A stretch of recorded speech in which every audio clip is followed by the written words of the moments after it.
Heartbreak.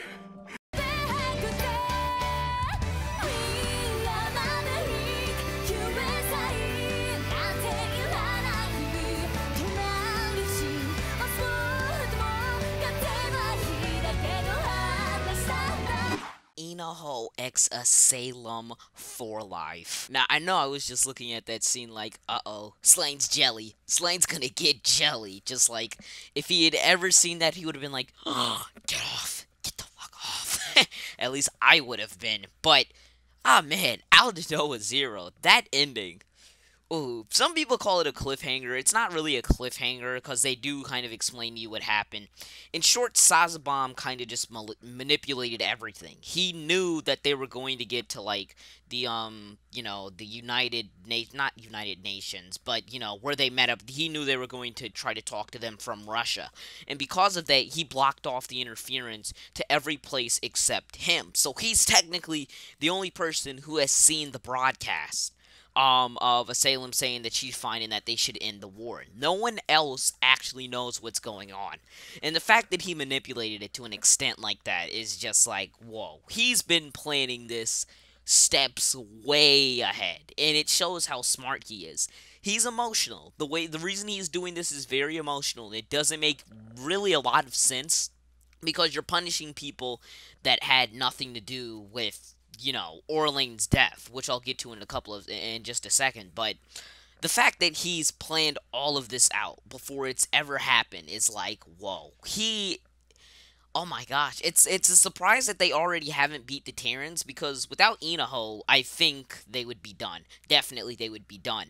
But even still, you would think Sazabam, maybe he's just like toying with them. Is he just toying with Earth?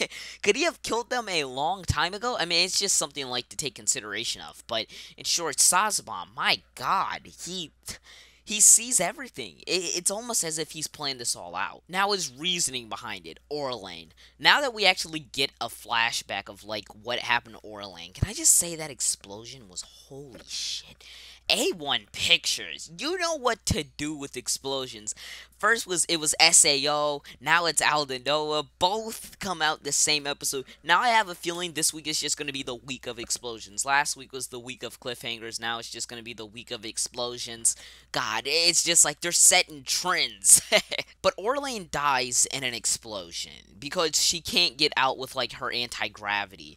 It's not working. So I just don't understand why Sazabam would punish the whole planet in terms for the fact that not everybody did everything. Not everybody tried to kill Orlane. It was just, the people that were fighting during Heaven's Fall. And because she died during Heaven's Fall, I just don't find it justified that he's trying to kill everybody on Earth, even the ones that don't even really know that much about the events, like the kids. Why kill them if they had nothing to do with this? It's almost like Hammurabi's Code, if you guys know what I'm talking about. It's like if you build something and, it kills like one of the person's sons or something like that, or it kills the builder, or it kills the person who works inside the shop, then the builder or the son of the builder dies. It's stuff like, it doesn't really link back towards the people that have actually done the crime. I don't know why punish people that have no, acquaintance or association with what happened. But the question is, guys, is Slaine going to go help Earth, or is he going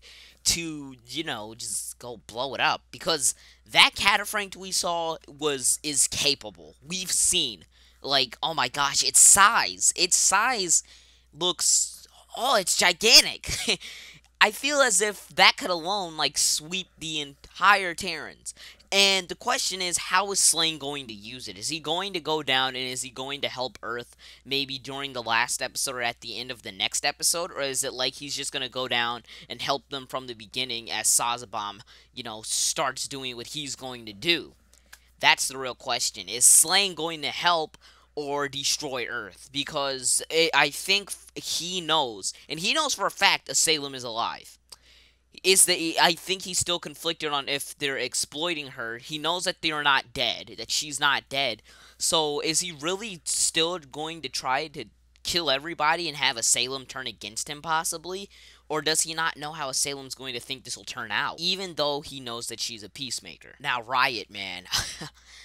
That scene was just amazing because, like, Ino came out of nowhere and he used that, he used his hand-to-hand combat and he, like, took Riot out.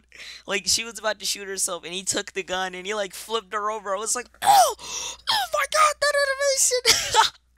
Ino's a boss, man. I know that people say that he doesn't show expression and that he's very lacking.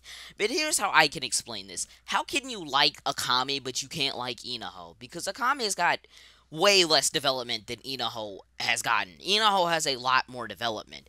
It's just that he doesn't show character on his face. That doesn't mean he doesn't have character whatsoever.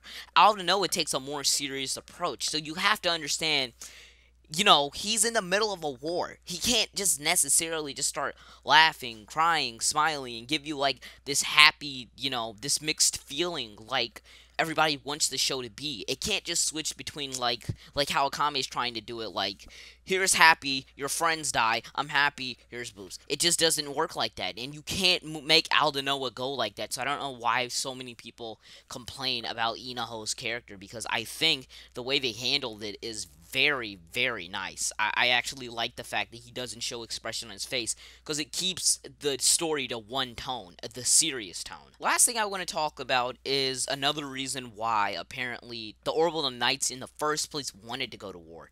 It's mainly because not only did they lose their culture, apparently it's just like how Mars has advanced, and it kind of relates to how Mars is in our, you know, reality. How, you know, it used to have water eventually. It eventually had water. It did have water, and that's proven.